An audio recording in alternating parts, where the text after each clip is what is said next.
নমস্কাৰ শ্ৰদ্ধা ৰাইজ আজি কেইদিন ধৰি মোৰ কেইটামান প্ৰশ্ন মনত বহুত খেলিমেলি কৰি আছে মই আপোনালোকৰ পৰা মই জানিবলৈ মই বিচাৰিছো মোৰ জ্ঞানৰ বাবে ইয়াত মোৰ কোনো সাম্প্ৰদায়িক বিহস্পব ছটিয়াবে এই মই ভিডিঅটো মই বনোৱা নাই এটা কথাটো হৈছে আমি জ্ঞানীসকলৰ মুখত আমি শুনিবলৈ পাইছিলো মহান মহান মনীষীবিলাকৰ মুখত এই হওক বা ঘৰৰ পিতৃ মাতৃৰ ওচৰতে হওক বা জ্যেষ্ঠজনৰ ওচৰত যেতিয়া ৰামায়ণ পঢ়ে ৰাম কথা ৰাম চৰিত্ৰ পঢ়ে আমি তাত শুনিবলৈ পাইছো ৰঘুপতি ৰাঘৱ সিয়া ৰাম পতিত পাৱন ৰাজা ৰাম এই গীতহাৰীৰ অপভংশ কৰিয়েই নে নিজৰে মানে সৃষ্টি আছিলে নাজানো ঈশ্বৰ আল্লাহ 13 নাম সবকো সন্মতি দে ভগৱান কোনে আৰু কিয় কৰিলে কাৰ কাৰণে কাৰ স্বাৰ্থৰ সিদ্ধিৰ বাবে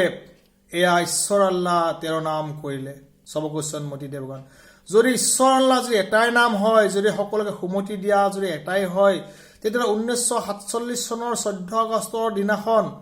কিয় এই আল্লাহৰ বান্দাসকলে এই ঈশ্বৰৰ এই ভক্তসকলক কাটি মাৰি আজিৰ পাকিস্তান তাৰ পৰা পঠিয়াই দিলে মই জানিবলৈ মই বিচাৰিম এয়াই নেকি ভাতৃত্ববোধ এয়াই নেকি ঈশ্বৰ আল্লাহ 13 নাম সবকো সন্মতি দে ভগৱান কোন এইজন আছিল এই মহান ব্যক্তিজন মই জানিবলৈ মই বিচাৰিম কাৰ স্বাৰ্থত আৰু কিয় কৰিলে 1947 চনৰ 15 আগষ্টৰ দিনাখন যেতিয়া ভাৰত স্বাধীন হৈছিল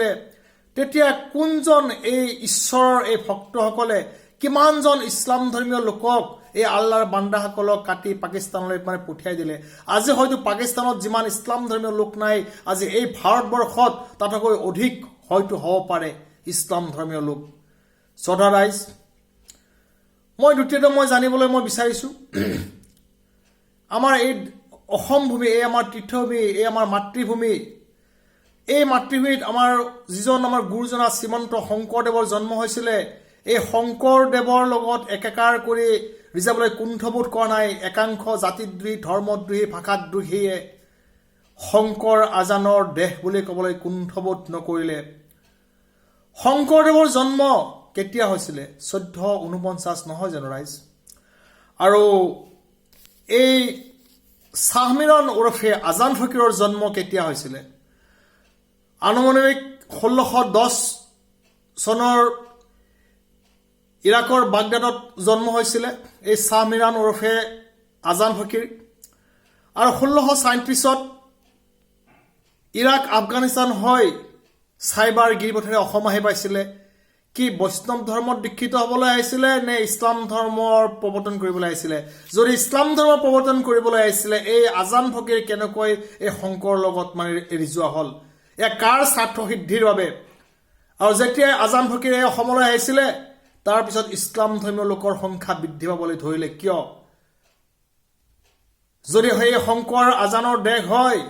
যদি ইমানে সদ্ভাৱ আছিল তেখেতে কিয় ইছলাম ধৰ্ম প্ৰৱৰ্তন কৰিলে পাকিস্তানত ইছলাম ধৰ্ম প্ৰৱৰ্তন কৰক আমাৰ ক'বলৈ নাই আফগানিস্তানত কৰক ইৰাণত কৰক ইৰাকত কৰক নহয় জানো ৰাইজ কিয় কৰিলে এতিয়া আৰু এছামে কৰিবলৈ কুণ্ঠবোধ কৰা নাই আমাৰ জাতিৰ স্বাভিমান বীৰ লাচিতৰ লগত একাকাৰ কৰিবলৈ কুণ্ঠবোধ কৰা নাই ইছমাইল ছিদ্দিকৰ বাঘ হাজৰিকা কোন এই ইছমাইল ছিদ্দিকী বাঘ হাজৰিকা মই জানিবলৈ মই বিচাৰিছো আপোনালোকৰ পৰা যিটো কাল্পনিক চৰিত্ৰ বুলি আমি ক'বলৈ আমি বাধ্য হৈছো কোন তথ্যৰ ভিত্তিত কৈছে ইছমাইল ছিদ্দিকৰ বাঘ হাজৰিকা লাচিত বৰফুকনৰ সমসাময়িক আৰু সমতুল্য বীৰ আছিল বুলি অত্যন্ত লজ্জাজনক অত্যন্ত দুৰ্ভাগ্যজনক ইতিহাসে ঢুকি নোপোৱাৰ পৰা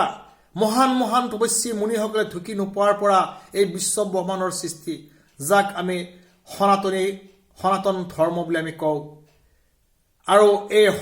হজৰত মুহাম্মদৰ জন্মৰ পিছত আজিৰ পৰা আনুমানিক 1415 বা 1420 বছৰ হ'ল আজিৰ ডেটৰ পৰা ইছলাম ধৰ্ম প্ৰৱৰ্তন হ'ব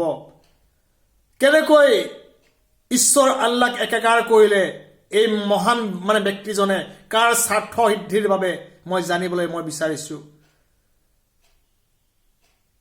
সত্য কেটাৰ দাপৰ আৰু কলি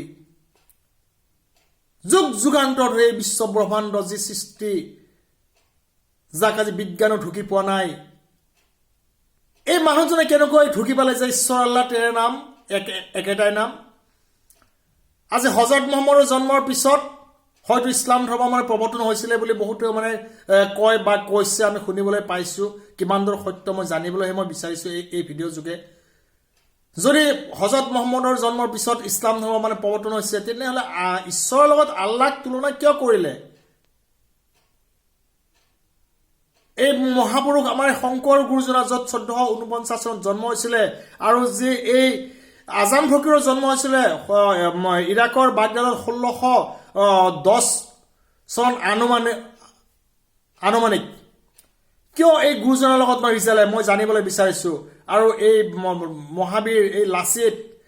যি দেশৰ স্বাভিমান জাতিৰ স্বাভিমান নিজৰ ধৰ্মৰ কাৰণে যুদ্ধ কৰিছে ইছলাম ধৰ্মীয় মোগলসকলৰ লগত, তেওঁৰ লগতে ইছমাইল ছিদ্দিকৰ বাঘ কোন এজন আজান ফকীৰ? কিয় আহিছিলে অসমলৈ ইছলাম ধৰ্ম প্ৰৱৰ্তন কৰিবলৈ? তেখেতসকলৰ আজান, তেখেতসকলৰ ফকীৰ হ'বলৈ দিয়া। আমাৰ ফকীৰ নহয়, আমাৰ কোনো আজান নহয়। আমি জয় শ্ৰীৰাম বুলি কওঁ, আমি জয় হনুমান বুলি কওঁ, জয় শিৱশম্ভু, জয় ভোলেনাথ, জয় মা দুৰ্গা, জয় মা কালী বুলি কওঁ। এই আমাৰ ধৰ্মীয় পৰম্পৰা, আমাৰ সনাতনীসকলৰ। কোনো ইয়াত আজান ফকীৰে ইয়াত জিকিৰ জাৰিহে গাবলৈ আহিছিলে, ইছলাম ধৰ্ম প্ৰৱৰ্তন কৰিবলৈ আহিছিলে। ইয়াত কোনো বৈষ্ণৱ ধৰ্ম প্ৰৱৰ্তন কৰিবলৈ অহা নাছিলে। ধন্যবাদ। জয় শ্ৰীৰাম, ভাৰত মাতা কি জয়, জয় আই অসম।